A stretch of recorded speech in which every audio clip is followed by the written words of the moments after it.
にちは、開運料理人のちこです。今回は開運料理についてお話ししたいと思います。大げさに聞こえるかもしれませんけれども、私は料理を作ること、料理を食べることで開運するっていうふうに思ってるんですよね。料理をやっぱり作って、それ食べてきたものでその人自身を作るし、その人生そのもの、生き方そのものを表すなというふうに思っています。で実際に私はユニワという飲食店ですね、あとは講演会とかもそうですし、いろんな活動をしてるんですけれども、その中で出会う人からいろんなお声をいただきます。でその声っていうのはやっぱり働く中でどういうふうにご飯を作ったらいいかわからないとか、お子さんにちゃんとしたものを食べさせたいけれどもなかなかそれができなかったりとか、どういう気持ちでご飯と向き合えばいいのかわからない、もしくは疲れたっていう声とかも聞いたりですね、ご飯の価値がそんなにわからないという方とも出会ったりもします。その中でご飯ってこれだけ力があるんだよと、そしてもう運まで開いてしまうんだよっていうことをお伝えして、実際に皆さんにもいろいろ実践をしてもらって、多くの、声をいただくんですよね。簡単に言うと開運したっていう声ですね。私自身も食べるもので開運したっていう風にして思ってます。自分の人生が本当に真っ暗で何にも見えなくて、もうこの先どう進んだらいいかなっていうことが分からなかった時に、食べるものを本当に変えたこと、食べ方を変えたことで人生が激変したなっていうふうに思ってます。私は仲間と一緒に日本古来から伝わる古神道の考えを口伝で教わってきました。もともと私たちは日常生活を整えて、神様にですね、感謝や祈りを捧げるということを形に表してきた民族なんですよね。その一つが料理なんですね。例えばお節句料理、神様にお供えするつもりで料理を作ってお供えしたもの、それを分けていただいたものを自分たちが食べることで元気になる、天から降りてくるエネルギーというか、そういったものを自分が食べて元気になって、またその祈りや感謝を天に投げるみたいな感じですね。そうやって運気ってぐるぐるぐるぐる回っているということで、皆さんの中でですね、やっぱりイライラしてご飯を作ったりとか、考え事をしながら料理を作ったりとかありませんか？実際にそういうふうに他のことを考えたり、イライラした感情とかモヤモヤした感情、そういうものをぶつけるようにして料理をしてしまうと、どんどんその食材の運気もその場所の運気もなくなっていってしまうということなんですね。なので料理を作るとき、食べるときの基本姿勢としては、感謝をしながら楽しく食べること、作ること、これがとっても重要になります。そうやってエネルギーがあふれるご飯を毎日食べていると、運気がどんどん上がっていくんですね。その中で開運料理を作っていくポイントを今日はお話ししたいと思います。これから紹介する開運料理の3つの約束を守っていただくと、難しいことは考えなくても簡単に皆さんのご自宅で開運料理が作れるようになります。開運料理の3つの約束。1つ目、料理を光に見立てる。この光に見立てるっていうことなんですけれども、私たちはもう日本古来からずっと食材に何かの意味をつけたり、こういう働きがあるという見立てをしながら料理をずっとしてきた文化があります。おせち料理なんかはもうまさにそうなんですよね。もう黒豆を食べて豆々しく働くとかもそうですけれども、エビは長寿という意味がある、だからエビを食べたりとか。ではどういう見立てがいいのかっていうことなんですけど、それはもう私たち光だと思うことが一番なんです。この光っていうのはすごく抽象的なので、どういう捉え方をするのかはもうそれぞれ皆さんそれぞれなんですけれども、命という捉え方をされる方もいますし、もう本当に光っている、もう光り輝く何かエネルギーのようなものっていうふうに捉える方もいらっしゃいますし、いろんな捉え方があっていいんですけれども、私の場合もう料理っていうのは本当にエネルギーが溢れているものだっていうふうにして見ることで、自分の中にもう入った途端バーッと光が体中に満ちていっているというイメージをしています。料理をする時もそうなんですけど、もともとはいろんな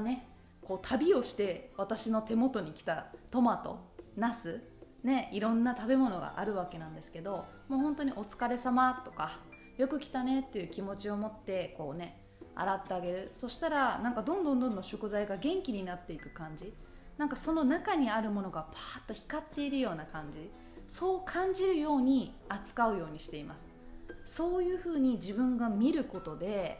変わっていくというふうに思うので、触れていけば触れていくほどどんどん光が増えていってるような感じで、実際に味見をした時に美味しいみたいな、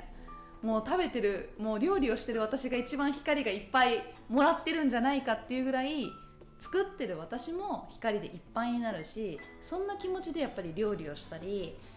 届けたりすることで、食べる方も光にバーッと溢れているようなイメージ、それが全てこう連動している、一貫しているっていう感じですね。開運料理の3つの約束、2つ目は台所をパワースポットにするです。台所はもう一番風水の中でも邪気が溜まりやすい場所と言われてるんですね。どんどん汚れも溜まっていってしまうので、皆さん洗い物が嫌いとか、片付けが嫌っていう声とか私もよく聞きます。私たちは開運したい時に例えば神社参拝に行くと思うんですね。神社に行くと急に悩みが晴れたり元気になったりエネルギーがもらえるっていう経験をした方もいらっしゃると思います。それが何で起こるかっていうことなんですけど、神社っていうのは多くの人が神様への感謝、祈りっていうのを捧げてきた場所なんですよね。そういった場所に足を踏み入れると自然と悩みが晴れたり心が晴れやかになったりするっていうこと、つまりはそういった気持ちで神社だと見立ててパワースポットにすることが可能なんです。どういうふうにしてパワースポットにするかっていうことなんですけど、日々この台所を神社のように見立てて掃除をすることですね。神社というとやっぱ不要なものがないですし、なんかこう目にね汚いなって思うものってないと思うんですよ。とてもシンプルに整えてるっていうことなんですね。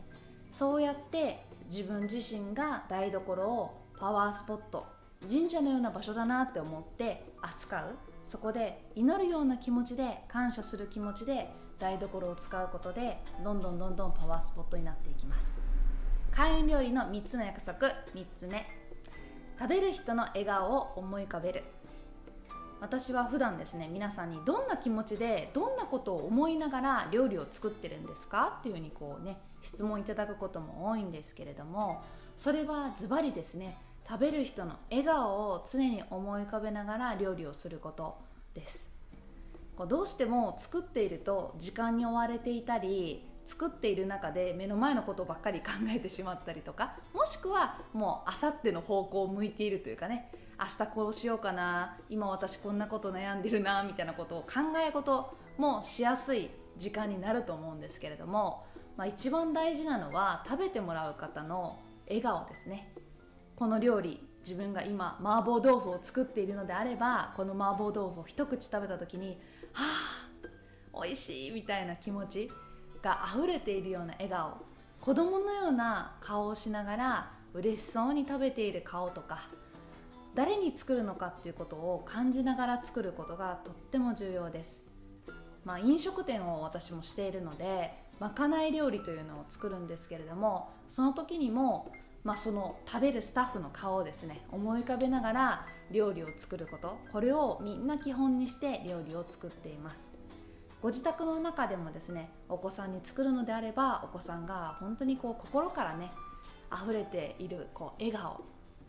旦那さんに作る、奥さんに作る、いろんな方に作るシチュエーションが皆さんの中であると思うんですけれども、その方が心から喜んでいるような笑顔、そのイメージをして作ることがすっごく大事です。それではおさらいです。開運料理の3つの約束。1つ、食材を光に見立てる。2つ、台所をパワースポットにする。3つ、食べる人の笑顔を思い浮かべる。この3つはこれから私が発信する動画でもすごく基本の部分になります。なのでぜひこの3つですね、何かぜひ書いておいて台所に貼っていただくとか、いつも思い出していただきたい3つの約束なので、何か料理する前にこれを唱えていただいたりとか目にしていただくようなことがあるととっても嬉しいです。もう長い目で見た時にですね、人生どういうものを食べてきたのか、どういうものを作ってきたのかっていうこのね、目に見えないパワーが全然違ってくるので、ぜひこの3つですね、忘れないように、毎日毎日の中で目につくようにですねしていただきたいなと思います。というわけで今回は開運料理の3つの約束をお話ししました。ご視聴ありがとうございます。よろしければチャンネル登録を